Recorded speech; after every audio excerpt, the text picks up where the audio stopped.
and welcome. Welcome to the first in a series of videos we're creating for you that we're calling Quick Tips for Your English Classroom. I'm Milton Bradbury, and I'm the Senior Teacher for Adult Courses in British Council, Mexico, and I'll be delivering this first video.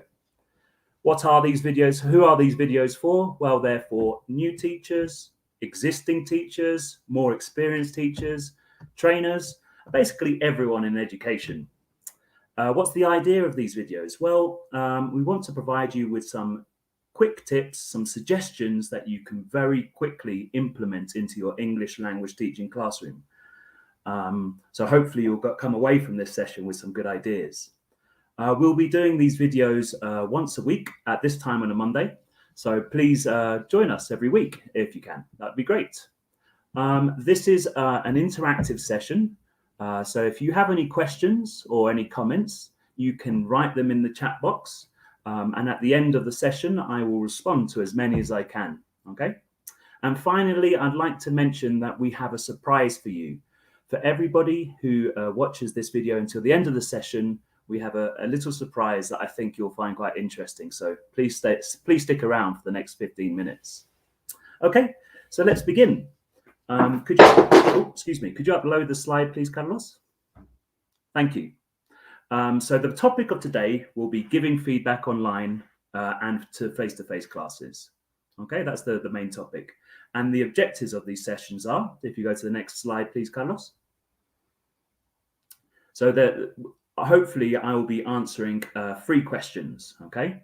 The 3 questions that I will be focusing on are who should give feedback, how to give immediate feedback, and how to give feedback on progress. So short term and long term, and who. And finally, of course, the surprise. If you can go to the next slide, please, Carlos. But before I start with those questions, I'd just like to cover some of the principles of good feedback. Now, these principles are valid for giving feedback to students, to teachers, and basically any setting, really. So the first principle I'd like to focus on is the word feedback. I don't really like the word feedback because it makes you think of the past. I prefer the word feed forward. I know it doesn't exist, but why do I prefer that word?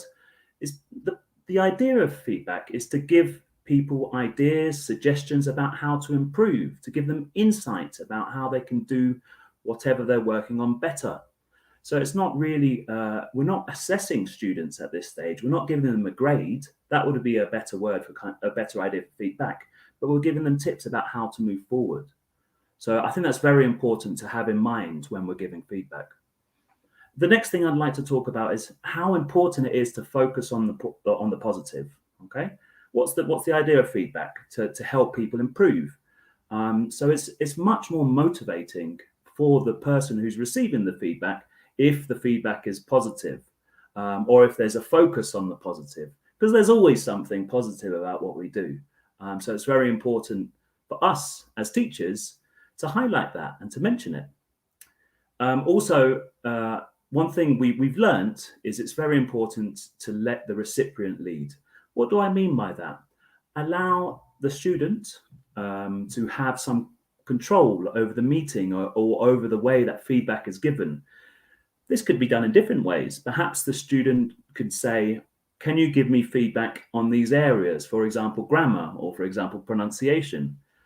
But also, it can also, if the student doesn't really have that, isn't really able to do that very well, you can ask the student some questions to help guide them. So what do you think you did well? What do you think you can improve? And allow them to lead that conversation. I'd also like to highlight that we need to make it part of a developmental dialogue. So there's no point in giving feedback at the beginning of the first assignment and just to forget about it. Remember the feedback that you give and talk about it at later stages. So in the next assignment, you can say, oh, well done for really improving on your pronunciation. I've noticed the difference between now and your second assignment, from your first assignment and now. Well done on the progress. That's very motivating to be able to see that that learning happen. And just be sensitive about the impact of your message. What do I mean by this? So, of course, we need to give constructive feedback, but we need to think about how we say it. Okay, we don't want it to demotivate students. The idea is that students receive this and think about how can I improve. So it's very important to mention that the words that we use are important and the way we use those words are important. Okay, so to the questions. Next slide, please. Who should give feedback? Now, I think the best idea that we can all really focus on is what we should do in our classes is create a healthy culture of feedback. How do we do this? Well, the first thing I would suggest is not just having the feedback completely come from you, the teacher or the trainer. There are many other ways we can give feedback. For example, peers can give feedback, classmates. How can they do this? Well, for young learners, for example, some of you may know the strategy of 2 stars and a wish. The first star would be one thing that you liked about your peer's work. The second star would be the second thing you liked. And the wish would be, I wish this work had this. So that's a nice tip. You can do that for adults too. So 2 things you liked and 1 thing you're not sure about. That's a nice way to give feedback from peers. The only thing I'd suggest about that is try not to focus on maybe the grammar or the vocabulary. Sometimes it can be a bit tricky for students to give feedback to another student on grammar. Focus on the bigger picture, the content, the way the person presents themselves, something that they can give feedback on. Self-feedback. Now, this is absolutely vital. Given people who are able to kind of reflect on their own work and provide suggestions for themselves about how to improve are true autonomous learners. Now, this is difficult to achieve. It doesn't happen from one day to the next. So our role as teachers is to provide some strategies about how this can be done. So this can be done by training learners to spot errors in their work. For example, if you ask for a piece of writing work, you can return the writing work with not with the corrections, but underlining the mistakes and focusing on a correction code. So, for example, if there is a mistake with grammar, you can underline it and write G. If there is a mistake with spelling, you can underline it and write SP. And you can have a correction code for the different types of mistakes. This will encourage the learner to look at their work and try and correct it themselves. The more you do that, the more capable a student will become of editing their own work. So this is an example of self-reflection, really, not self-feedback, but it's the same sort of idea. And of course, group feedback. There's nothing more motivating than when you work hard on something, when you present something, maybe it's a presentation, maybe it's a story that you write, and having everyone in your class read it or watch it and say, wow, that was very good. I really like that. One thing I liked about it was this. It's incredibly motivating to get that feedback. So while maybe you won't be able to give specifics, you'll be able to give praise and make people feel motivated and happy with their work and want to continue to improve. So that's very important. So as a summary for this slide, I'd like to highlight the idea of creating a culture of feedback and not just led by you, the teacher. Okay, to the next slide, please. The second question I'd like to focus on is how to give feedback in the moment. Now, I realize there are many different dynamics of how teachers are working at the moment. Some of us are still online 100%. Some of us are face-to-face 100%. And some of us have this quite strange hybrid system. It's very difficult, isn't it? All of us have found this a very challenging experience. But what's really important to focus on is the advantages of each type of teaching. Focus on what we can do in one setting to maximize the potential of it. So, for example, when we're online, one of the great things about teaching online is the different ways that you can provide feedback. You can use the chat box for praise and correction. You can send a private message to the student who has made the mistake, or you can send a group message for everyone to work out together. One thing I like about using the chat box is that you don't necessarily interrupt someone as they're speaking. They can read it as they're speaking, decide to correct themselves if they want, or they can decide to look at it later and ask you for what the mistake was. Maybe not all of us, we live in a world now of social media, and emojis are now part of everyday life, whether we're messaging, whether we're uploading photos, whatever we're doing, emojis are part of life. So it's quite interesting to be able to include them into the classroom. I really like the emojis that are offered on most kind of teaching platforms. Something like the applaud, I think, is very nice when somebody does something well. When a student has a question for you and you want to say, yes, that's correct, you can give the thumbs up. When you want to say that you really like something that someone says, you can use the heart. When someone says something funny, you can use the laugh emoji. What's really nice about this is that you don't have to interrupt the person from speaking, but you can still demonstrate your reaction to what they're doing. I think that's really nice.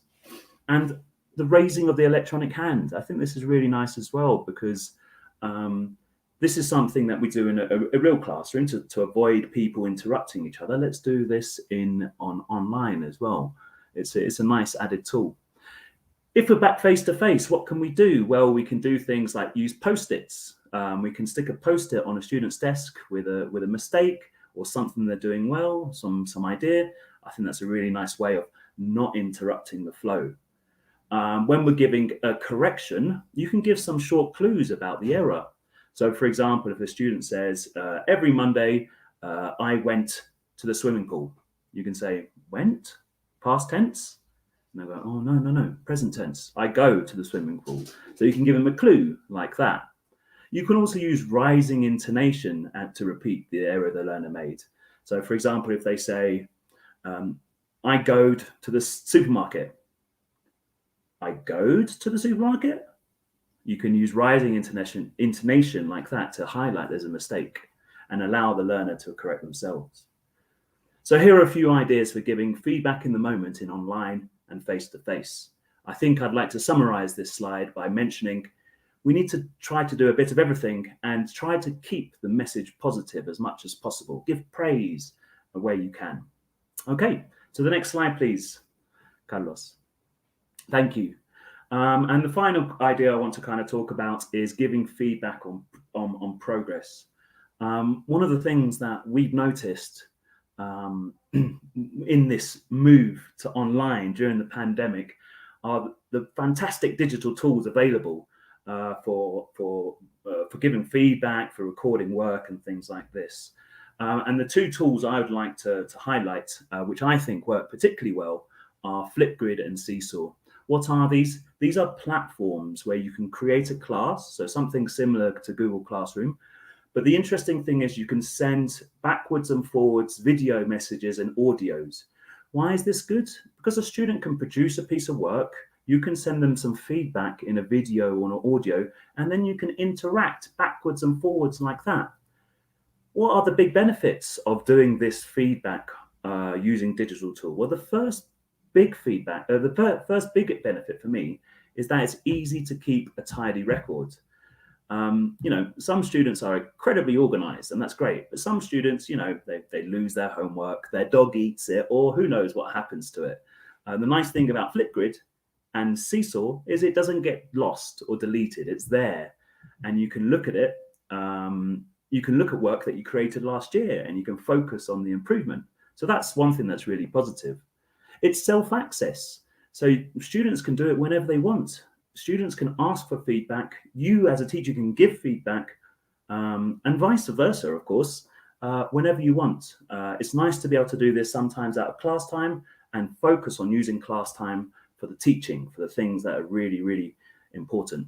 It can be interactive. As I mentioned, you can go backwards and forwards. It's engaging. So much of our life now is online.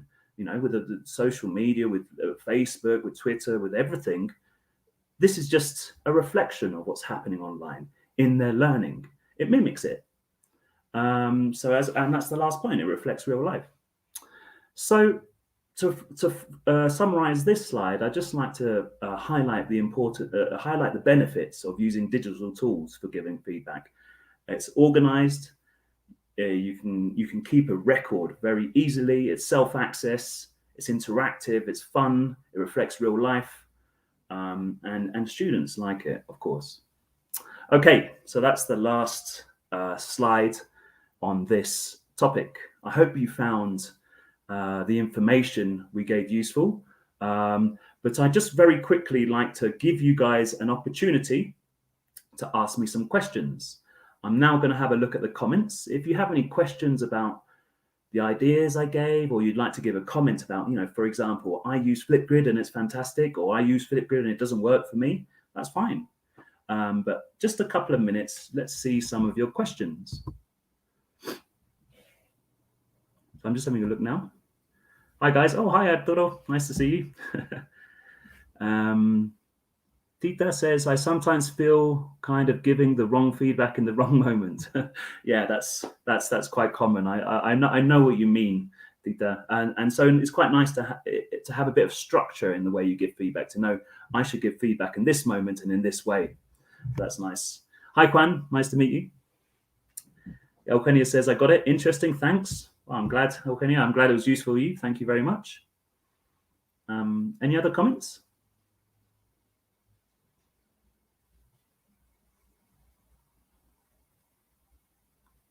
Okay, well, if you'd like to leave a comment, maybe I can react to it at a different stage a bit later on. Oh, Annabella says, I've used both Flipgrid and Seesaw and it's been very helpful. I'm glad you feel that way, Annabella. Great. Would you recommend using a rubric for speaking and writing? Oh, that's a very good question, Arturo. Yes, I would. I think it depends on who's giving the feedback and in which situation. No? So, for example, if you're asking a student to give their peer feedback, then yes, definitely. It gives them a bit of guidance. It's very difficult to give another student feedback. So by giving peers a rubric to give each other feedback, that gives them a bit of structure. I think that's a very useful idea. And also giving feedback for you as the teacher, I think it's useful as well. I think it depends what the student wants. If the student wants to prepare for an exam, then yes, use the rubric for the exam. I think that's a very good idea. If they want, if they don't have a specific purpose for improving, maybe an interesting idea is for you to ask the student to prepare their own rubric. I want to get feedback on my pronunciation, particularly the way I pronounce the ed endings, because I always make a mistake. But yes, in general, rubrics are a nice idea. They give a bit of structure to the feedback, which is useful. But I would say, don't be afraid from moving away from the rubric if you notice something which is important that you're not able to give feedback because of the rubric, if you know what I mean. Yeah, thanks. I hope that answers your question. Tita says, thanks. I've just realized I'm not that wrong with the idea of giving feedback. Oh, well, thank you, Tita. I'm very glad. Okay. So thank you for your questions. Hopefully, if you have some more questions, I'm happy to respond to them at a later stage. Okay. Now, I have some very, very good news for you. Registrations are now open for BBELT 22. What is BBELT? BBELT is the British Council's teaching conference. It's our own conference for all educators involved in English language teaching. In this conference, you'll be able to enjoy more than 100 expert sessions. It's really an amazing conference. Since you've watched our first session of the Quick Tip series, we have a present for you. We have a surprise for you. When you buy a ticket for BBELT 2022, you'll get a second ticket for you to invite whoever you like for free. You can activate this promotion by registering to our event using the discount code QuickTips29112, as you can see on the slide, and it will appear in the comment section. Oh, sorry, it won't appear in the comment section, but it's on this slide.